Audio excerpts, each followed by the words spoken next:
Welcome back. This is Joe Blasco for MUA TV's Graduate Alumni Show. And the next guest is Miss Cyndilee Rice. Yeah. Come on in,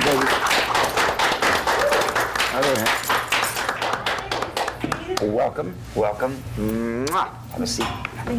Cyndilee, my. How are you? I'm fine. It has been such a long time. I haven't seen all of you, honestly, except for Matthew and Deborah, perhaps. I haven't seen you all for such a long time. You look fabulous. Thank you. And life has been treating you well. I'm very blessed. Yes, you have been. I can see by your resume. I mean, it is absolutely amazing. And by the way, we have 2 Emmys here. This here is yours, Cyndilee. This is for General Hospital. And as a matter of fact, boy, these are heavy. I think one of them's heavier than the other one. Look at that. Yeah, good Lord. Check this out. 2 of them here. You know, I tore my rotator cuff falling off my boat a few months ago, and I can't lift these awards. You guys. Okay, now here, look at this list of credits you've got. Dirty Sexy Money, Scrubs, General Hospital, and it goes on and on and on here. You know what the Parkers, you know, Family Matters, Standoff, Ghost Whisperer. You're working on Ghost Whisperer right now, right? You're department head on Ghost Whisperer, aren't you? No, you're assistant department head. Fantastic. I see Jerry Bruckheimer Productions here, one of my favorites.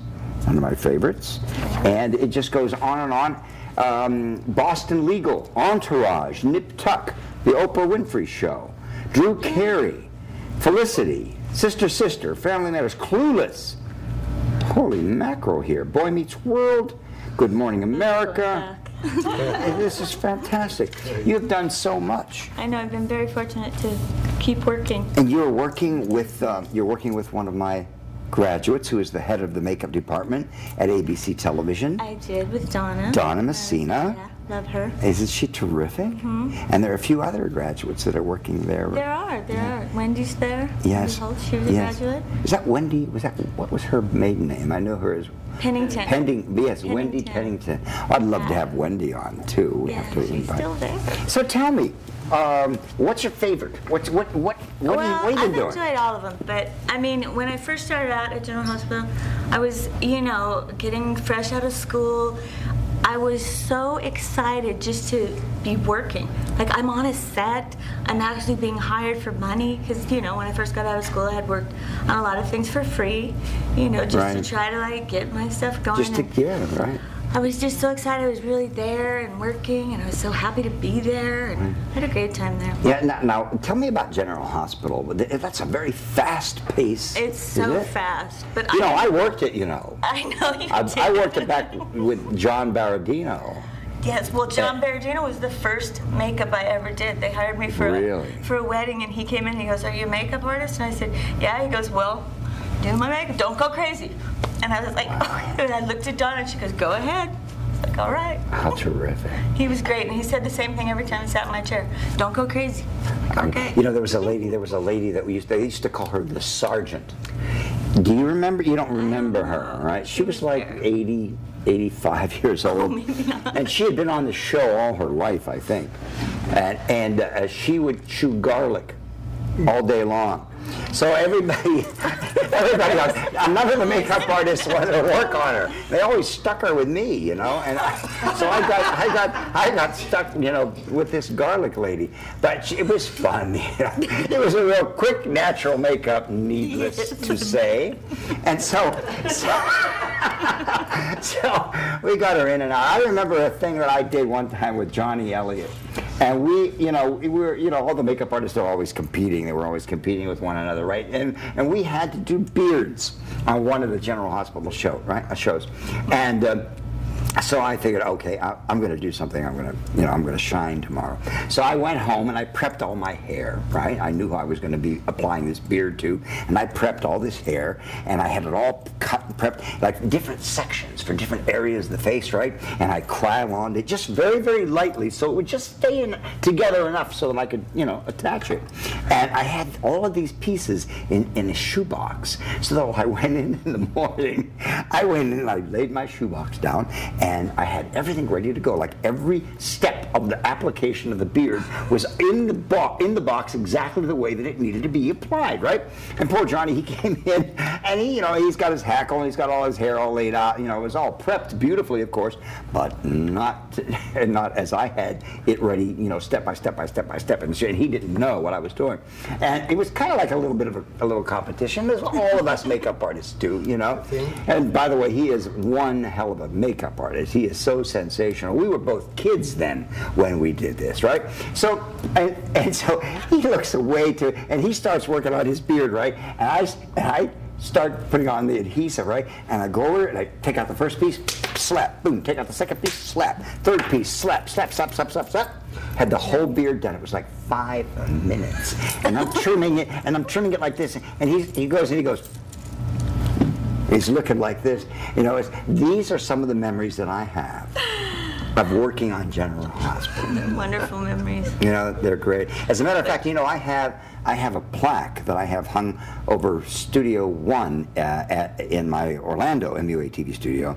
That is it says, General Hospital closed set, do not enter. And I have it plaqued, and I have it hanging over the door. It's collectible. But, yeah, maybe it is. Maybe I should sell it on eBay, right? All right. So now tell me when you've done so many things here. What's your favorite of all of these shows that you've worked? I don't know. Can you have a favorite? Well, I love glamour. I love the beauty makeup and stuff like that. But I really like character makeup too. Yes. I don't do prosthetic pieces, but I do like the paint and powder character stuff. Yes, like aging. Do you do a lot of that? And like on Ghost Whisperer, most of our ghosts are just paint and powder. Yes. We don't use very many prosthetic pieces at all. Yes. How do you approach the different ghosts? The design. Well, what the producers want on the show, if the ghosts die, they want them to have the injuries they died with. Yes. When they come back. Mm-hmm. And then because we're making all this up. Right. So as they get closer to the light. But you don't make it up as you go along. No, it's in the script, it's right? in the script, but this is how the producer. It's not like it was when I was working. No, But so as they get closer to the light and they resolve their unfinished business, they look more and more like they did when they were alive. When they were alive, right. And stuff like that. So it depends on if they drowned, then they would have a certain look. If they had a gunshot wound, they would have that. They would have, So it's mainly paint and powder. It mainly is. Do you do prosthetics ever? Do you call Matthew in to do any prosthetics He's been called into our show. We started. When they call Matthew in, it's got to be something pretty heavy duty. And I think we used one of his things just last week. It was a corpse, a skeleton. A corpse. Well, he's got a whole closet full of corpses. Oh yeah. It was a woman who had died carbon monoxide poisoning, but they didn't find her body for a long time, so it was his corpse in the body. Oh my God. In the car. It was this corpse that Matthew provided you. Yeah. Well, not his corpse. Yeah, they didn't take a cast of you, did they? What? From his No. I went over to WM Creations, and he brings me to this other building, and they're very expansive. They got a really big lab there, and he brought me into this back area there, and it's just shelf after shelf after shelf of dead bodies and heads and swollen, terrible things. But it's fabulous to be able. Yeah. So now. What do you remember from school? What year did you graduate? 1990. 1990. Oh, you're a newcomer. Kind of. Oh yeah, that's great. So tell me some stories from school. I just was so, I had made the decision in my life that, I wanted to go to school to become a makeup artist. Yes. I knew I always wanted to be an artist, but I didn't know it was going to be a makeup artist. Yes. So when I made the decision, I was just like a sponge. I wanted to know everything. I took the day class, so I stayed till the night class too. Every day I would come. That's the first time I was doing that. If there was a night class, I would let them, I'd let the day class students stay tonight, and we still do that. For the same tuition. Right, yeah. So I was like, well, I'm getting the most out of mine.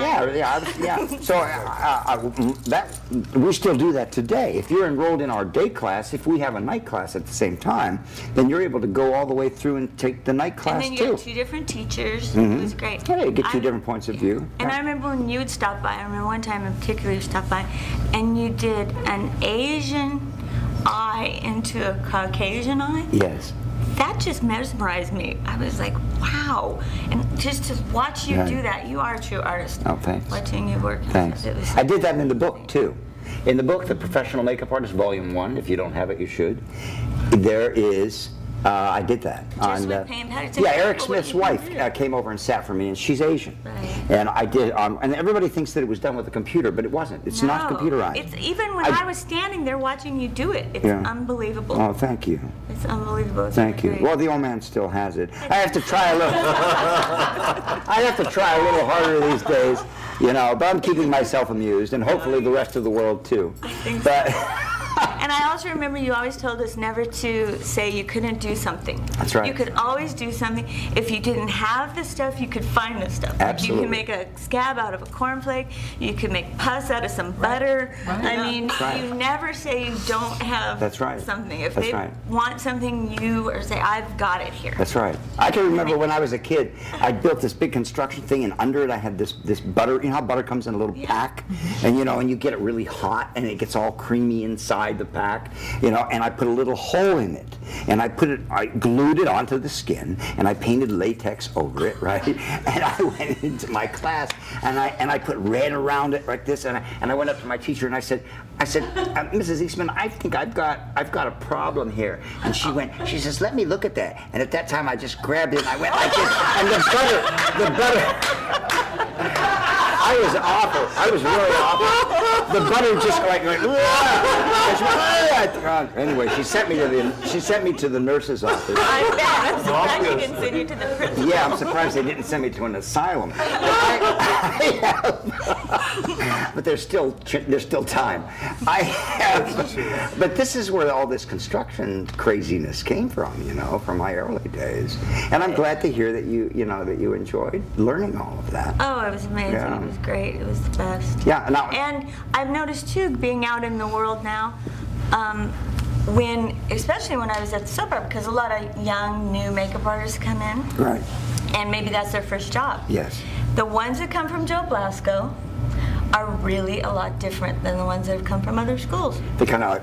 No, I think they have such a good foundation to build on. That's because they took Kelsey's class. And because She's whipping them. You teach more than just makeup. You teach an attitude that you should have. You teach it's a very well-rounded student that comes out of your school. Yeah, thank you.